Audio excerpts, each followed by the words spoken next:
Hello and welcome to Off Track, the motorcycle racing podcast. I'm your host, Dave Neal, and I'm delighted to bring you the final show from Motorcycle Live at the Birmingham NEC, and what a chat to round us out. It's McAMS Yamaha's Jason O'Halloran. In his last media appointment of the weekend, Jason was honest and open about the 2022 season, and it makes for a fascinating listen, so we gave it a show of its own, the O-Show Show. So without further ado, it's back to the NEC one last time, and to the Yamaha UK stand for McAMS Yamaha's Jason O'Halloran. Enjoy. The final chat at Motorcycle Live. This is Off Track. I'm Dave Neal. This is Jason O'Halloran, McAMS Yamaha. Mate, welcome to Off Track. Thanks for having me. It's been a good day so far, and looking forward to having a chat with you guys. Thanks, mate. It's the last media of the day. Are you here for the rest of the week, or is it just today? No, I'm quite lucky. I've managed to keep it to one day this year at the show. To be honest, you wrote that into your contract. Yeah, I wrote that into contract. Yeah, it's a good thing because you're busy all day. You see everybody you need to see. Good to catch up with everybody after. I've not really seen anybody since Brands Hatch, so nice to see everybody again today. Busy from start to finish, and then back home tonight. So it's been a really good day. Before we go into the season and talk about the near career to date, what's the schedule now for you guys between now and March? I guess the first test. I've got a few days. I've got a few Yamaha events coming up.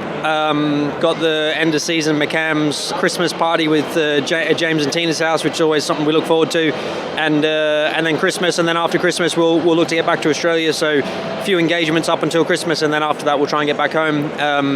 Really looking forward to that, really. But nothing too stressful in the next few weeks. It's just bits and bobs here and there. Congratulations on re-signing with McAMS Yamaha for 2023. That obviously must put you into a great frame of mind to go into the winter period as well. No uncertainty. Yeah, 100%. Always on the cards to stay with Steve and McAMS Yamaha. I needed to take a little bit of time after Brands. I didn't want to commit to anything too soon, because I just wanted to, more than anything, I wanted to see what the changes were going to be going forwards with the championship format, which we've seen today. I just needed to make sure that I was fully committed to doing it before I committed to doing it, if you know what I mean. Yeah. I've been doing it a while now. I've had lots of highs the last few years, but I've also dealt with the last 2 years. I've also dealt with some really big lows at the end of the season. So it's you have to, if you're going to compete in it, you have to be fully committed to it to do well. And until I was ready to do that, I didn't want to do anything. So it took a little bit more time than what probably most people would have thought with the announcement coming out. But yeah, we got things done, 100% ready to go, and looking forward to trying to win the thing. Talk to me about 2022, the first 8 rounds, the regular season. Not the same start to the season that you had in 2021 with the hat-trick and the waiting. It was a slightly slower start. Les Pearson as your crew chief for 2022. What was it like from the pilot's seat, those first few rounds of BSB this year for you? After the disappointment of not winning last year, we just took a different approach to it. So if the weekend, if it wasn't quite happening for us, we'd just work through stuff. We'd try different settings. We'd turn the bike left, right, upside down, but it was all with the view of getting it right for the last 3 rounds. So although in 21 I won everything from the start all the way to the showdown point, we just wanted to try more stuff, basically, and also get to know Les. He'd come back with a lot of experience from World Superbikes.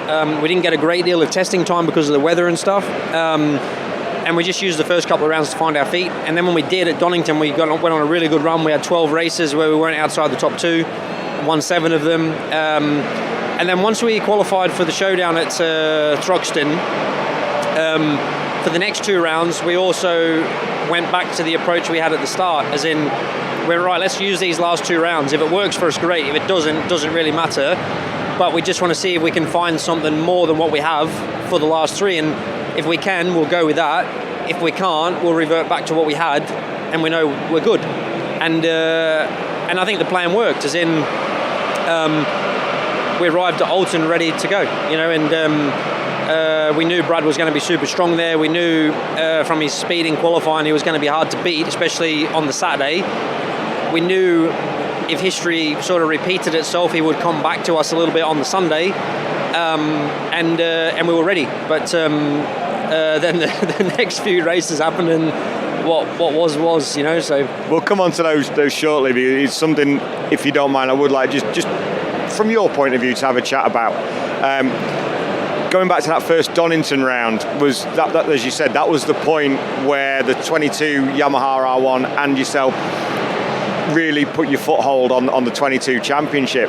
There was an air of inevitability to the sprint race, 0.03 of a second to Kyle. He just got the drop on you out of the chicane, didn't he? But the two races on the Sunday, there was an air of inevitability about that, and you, at that point, onwards for the next 3 rounds at least, if you don't mind me saying, I think that's the best I've ever seen you ride a Yamaha R1, because you had so much confidence and patience. Would that be fair to say? Yeah, thank you.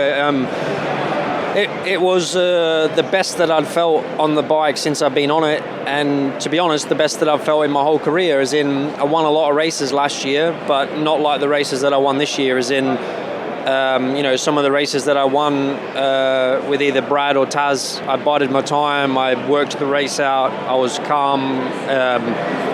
I knew everything I was doing before I did it, and not saying that in a cocky way at all, but I just knew I was going to win them races. Once I was in it, once I was in my position, I felt so good on the bike. Physically, I felt amazing in the races, and I could work at it, and we managed to win a lot. And we had a really good run of form in that middle part, and it was just really clicking for us. It was flowing, not too stressed with anything, really enjoying the racing. Although the races that I won were probably closer than some of the races I won last year, they were harder to win, as in the races were much closer with, say, Brad or Taz or whoever it might have been. The finishing was closer, but I felt more in control of the finishing position. So it was a really nice place to be in. And when you've been through a period like that, and then you come out of a period like that, you appreciate it more, because when you're in it, when you're in the moment, you don't realise what you're doing, as in, you're winning and you're finishing on the podium, but to have 12 consecutive races where you don't finish worse than second, you get a bit used to it, and then when you have a fifth, you think, oh, this is not so good. So it does wake you up a little bit to make you enjoy those moments as well, so it's good. That's something I was going to ask. I think it's something that I find important for all the riders I've spoken to over the years. Do you get a chance to be in the moment at times like that, to actually enjoy it and go like, do you know what? We're doing a good job.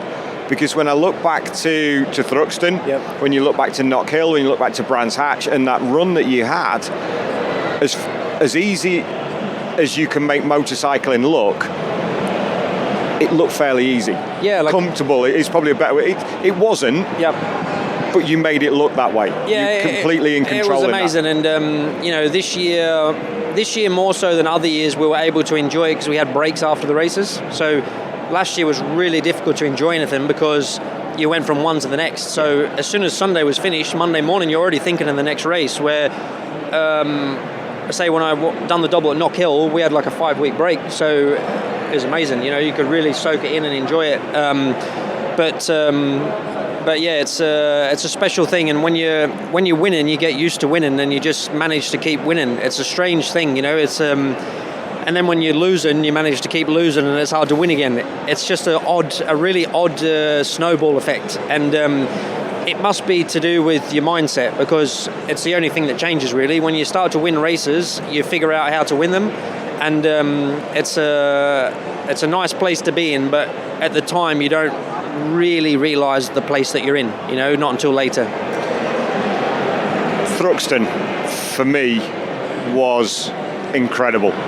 It was the hottest weekend of the year. I mean, it was, the whole thing had an air of inevitability about it.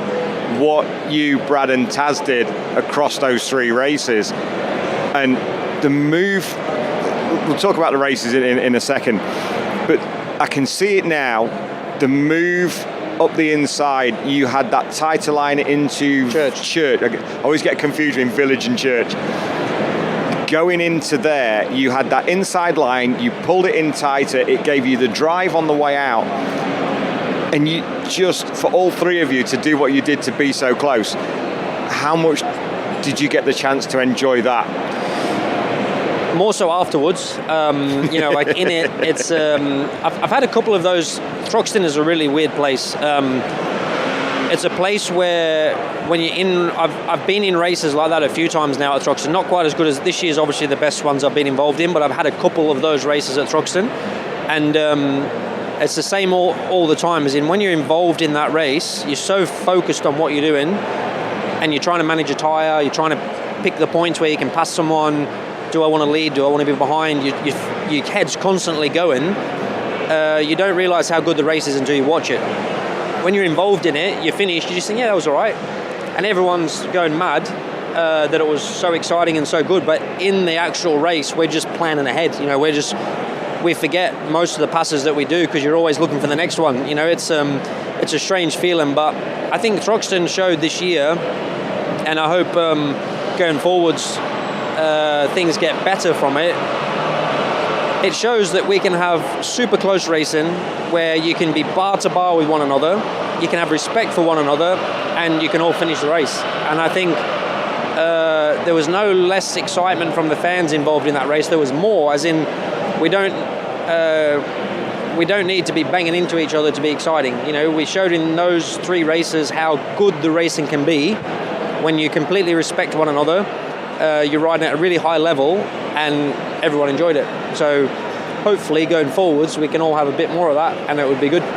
And that was the key to those three races. It was so clean but so cool at the same time. Yep. And it, I work in the sport, I'm fortunate enough to do it. You are the sport with the guys on the grid, but to sit back and watch that, it just makes you smile so much. Yeah, it's I think some of the biggest moves of the year were done at Thruxton, as in 100, 120, 130, 140 mile an hour passes, going through on people at places where you go, you sure? That rear shot, looking down through village. Yeah, and it's like, wow. Whoa. But it also shows when you got three guys on the top of their game that all want to finish the race. No one wants to hurt each other. No one wants to crash. No one wants to do any of that. It shows it can be done. And Thruxton's one of my favourite races of the year because it makes you think. You can't just go hell for leather. It doesn't work. As in, if you just take your brain out and go mad, well, you're going to end up at the back because it don't work like that. And it's an amazing race because of that. When we move on this year to the showdown phase, I'm interested in it from your perspective because it created an awful lot of polarized opinion. Not you personally, but the situation and what came from it, from race direction. It's all out there on social media. Your immediate thoughts in the aftermath of that first incident, because it was towards the end of the race. It was last lap. Yep. Second to last corner. You used, correct me if I'm wrong, the line into Druids gave you the run out to give you the run down to Lodge. Is that right? Yep. So and the way the Yamaha works, it's the prime line for that. Immediately after, we've seen you cross a few times over the years, but I've never seen you that angry. Yeah. How did you deal with that afterwards when you got back to the garage and you could take stock of everything? What was the immediate aftermath for you? I was crying in the garage. It was, I think the hardest thing for that particular event in that race for me was that I got quite a lot of stick for what I said when I said that Pete wasn't in the showdown, so I deserve some respect. But what I meant by that is we all deserve respect, as in any one of us that races knows that part of that racetrack is one of the most dangerous parts of racetrack that we race on. It's a fifth gear entry into that corner with Armco barriers either side of you, and I wouldn't want my worst enemy to crash there, let alone someone that I like or get on with or whatever. I don't want anyone to go down there. It was the fact that for 14 laps or whatever it was, I didn't get shown a wheel anywhere, not in a hairpin, not in a chicane, not anywhere. And the move that was made there was at a part of the track where, not saying passes don't happen, because they do every so often. It's one of the more tricky places to pass without hitting someone, and I just thought it was out of order. I didn't agree with it. Unfortunately, the front camera angle for a lot of people that didn't know the part of the racetrack and how the part of the racetrack goes, they go, "Oh, but you hit the back of Pete." No, but he came through at about 25 mile an hour faster than what he'd done before. I had no chance of making the corner because he was coming through. Yeah. Which, when you've already committed to a corner and you get hit, you go down very quickly. And it was a huge amount of emotion at the time, because there was a number of factors. As in, one, I'm checking, okay, I'm all right, I've survived that. The second one was, we knew our job on that day was to finish second or third to Brad. That's all I had to do. We knew how fast he was going to be in that race. If I lost 5 points to him, if I lost 9 points to him, it did not matter. Yeah. Because Sunday was our day to either beat him or be close to him and then take it to our tracks, which were Donington and Brands. So I'm 2 corners from doing that. And then I'm, without knowing it, I'm in the gravel. And when you work all year for something, and then in one race you know how hard now the job's going to be, it just a huge amount of emotion at the time. And the one thing that people didn't see, and this is the first time I'll say it on the record, I've told people about it, is that when the camera sees me in behind the tyre wall, and the marshal and the medic is there, and it looks like I'm getting angry. I was never getting angry at them. That was never the thing that I was doing. But Pete had pulled up on the track, so the camera angle doesn't show that. But when I'm going mad, he's stopped in front of me. I'm not just going mad for no reason. I kind of gather that because you're pointing at him. Yeah, so he's there. Yeah. So that's the bit that you can't see from the camera. So it wasn't just that I was flying off the handle. It was actually that the guy that just done it was right in front of me. Yeah. So that was what some people didn't see the whole picture to understand what was going on. I could lip read as well. Yeah, unfortunate scenario, but it's something that I apologised to the marshals, the medics, the next day when I was laid in the gravel trap. Unfortunately, I've seen them again. 2 trips in 2 days is not what you need. It's not ideal. I apologise to all of them when I've seen them. I don't want that image. I don't want people to see me as someone that's swearing and carrying on. But what we also have to remember is that, can you imagine if you were driving your car down the motorway and someone crashed into you and made you crash at 100 and whatever mile an hour? I think you'd be quite mad. As in, imagine someone comes by on the telephone, don't you? And you can tell that they're doing something that they shouldn't be, and you end up in a situation from that, you'd be mad. And you got to realise as well is that the amount of adrenaline that we have at that time, you're not in a rational state of mind, as in you got full of adrenaline. 30 seconds before you're trying to finish second in the race, and the next thing you've got up out the gravel going, what happened there? You know what I mean? So it's a really strange scenario, and I think a lot of people judged me on that. I wasn't, by the way. No. There was a lot of criticism from fans and stuff for that particular moment, more so than the accident, as in that came from the accident. It wasn't like it was I was just going mad. It's not a regular thing for you, is it? And again, you're working towards trying to challenge for a British Superbike Championship. The team, the sponsors, yourself, the effort that we put in over the years, and you know that again for another year it's gone, and that's quite hard to take. And then the same thing happened again. Same thing the next day. To be honest, the next day I had no emotion because I was just flat. As in, I couldn't believe it had happened again in the same place from a different rider, and I just couldn't believe what was going on. Like I'd finished every single race up to the showdown. First round of the showdown, I didn't score a point, and from the first round there that we had, I think it was round 2, we'd done our work all year and we turned up, done my best lap times of Alton Park, qualified on the front row, was challenging for the podium. We'd done our job. It was, yes, we weren't going to win the race on Saturday, but people that I was beating won on Sunday. So the possibility was there to do the job. And we didn't get the chance. So, and then again, it affected the rest of the next 2 rounds. I broke my thumb, I broke my right ankle. It made it difficult. It made it really difficult. Brands, we know what happened at Brands with Andrew Irwin. It finished the season on a low for you, which is difficult to take because the summer was so good.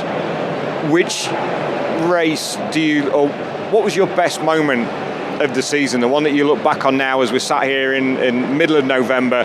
You look back through the 2022 season and you smile straight away. What's that moment? Probably winning at Knockhill. Done the double on the Sunday. Brad beat us on the Saturday. Didn't think I was going to win. Going into Sunday, thought if I can get on the podium again, be a good day. I love Knockhill, as in the people, the atmosphere, the fans, but I don't particularly like the track. It's never been particularly kind to you, has it? Never had a good time up there. It's not I don't like the track. I love testing there and stuff. I just don't particularly like racing superbikes there. It's hard work, and I just was feeling it. I paced the race really well. Team done a great job with the bike. It was all just flowing for us, and I won both of the races. Perfect weekend for us, going into a break after it as well, and that's probably the biggest achievement for me in the year, because it's a track where you said, right, pick a track where you think you're not going to win. Yeah. Knockhill. I don't think I'm going to win at Knockhill, but I did, and it was good. Excellent.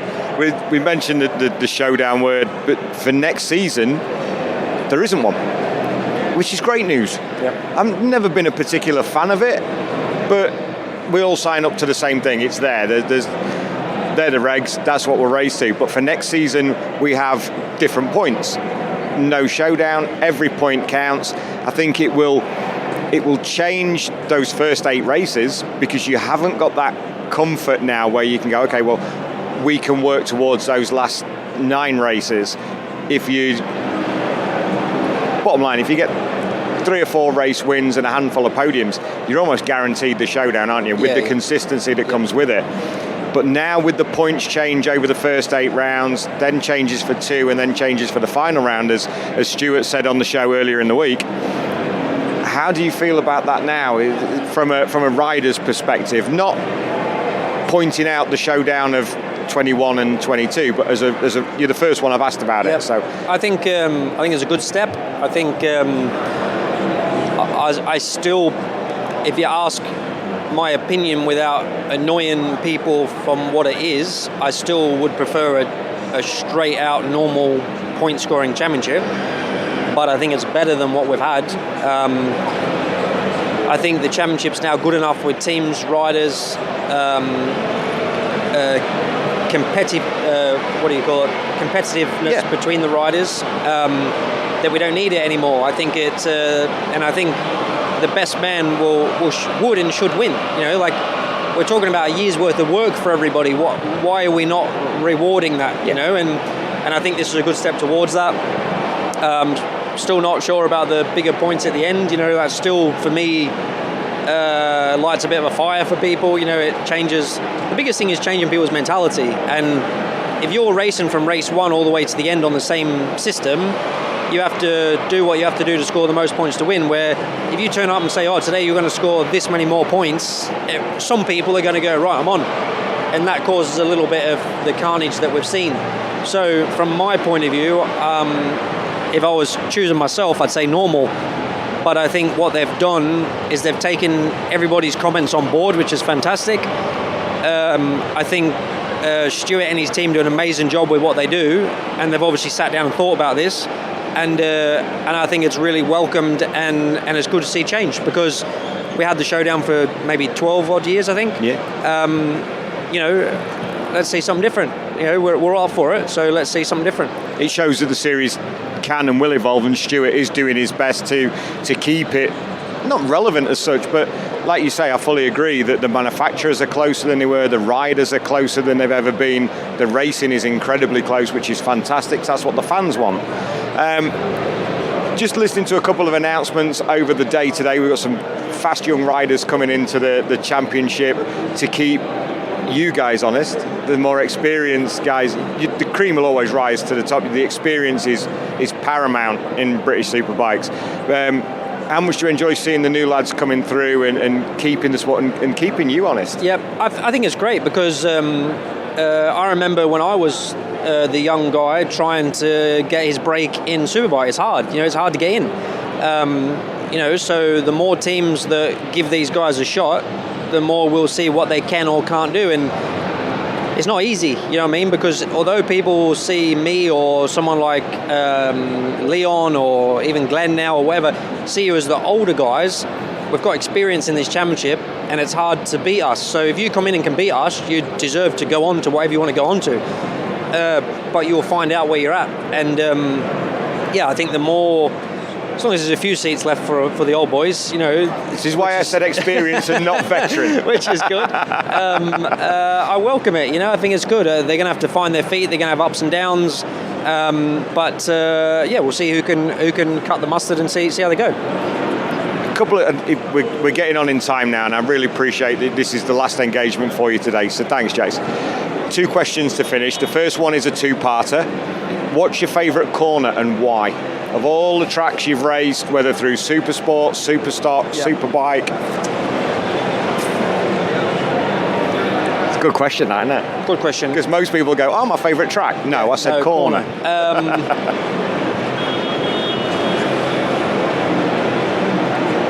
I'm not even going to edit this gap out. Probably Woodcote, Silverstone, last corner. I'll tell you what I'd love to do with that, just going off topic here for a minute. No problem. I've never had an opportunity to go to Silverstone and ride just for fun. As in, it's always been a test or a race, or I've never done a track day there or had an event where we just did some filming or anything. Like, you could do some proper cool stuff at Woodcote in the right environment. You never do it on race weekend because you're trying to make a tyre last, you're not trying to burn one up. But really fun, proper fast, and that's probably my favourite, I'd say. Think of the footage and the reels you could get from that, because everybody, when you a couple of 3 seasons ago when you rode for Honda, and people, you can see it now, because I think that was one of the first real slow motion footage that I think was it. Lee Pinch you got. Yes, it was. Yeah, it was, wasn't it? It went massive on social. Yeah, over 1 million views on some of the platforms. It was huge. And you can see it now, and the guys and girls listening to the show will be able to picture it now as you're coming through, and it's so smooth, and you're feeding the throttle on. But as you say, chuck a couple of SCXs at it and a bit of a day playing around. You could have some fun, a lot of fun, and anyone wants to do some filming at Woodcote, let me know. This is what the podcasts are for. If ever we need anything doing, we need some tyres destroying. Jason's your man. Final question, mate, before we wrap up here at the NEC. What's your best hire car story? Oh, I haven't got one of those. And if I have, I'm not going to tell you anyway. I won't get in trouble. You can change the names.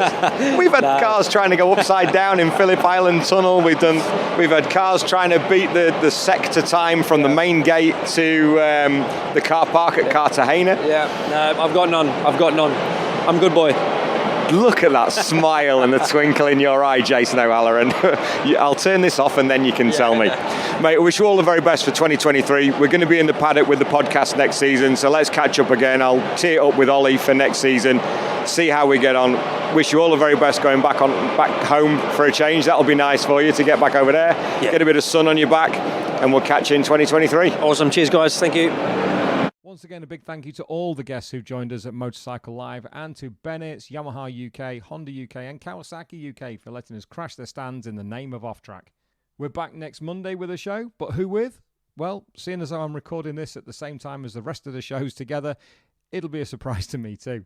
Thanks for all your support over the last few weeks.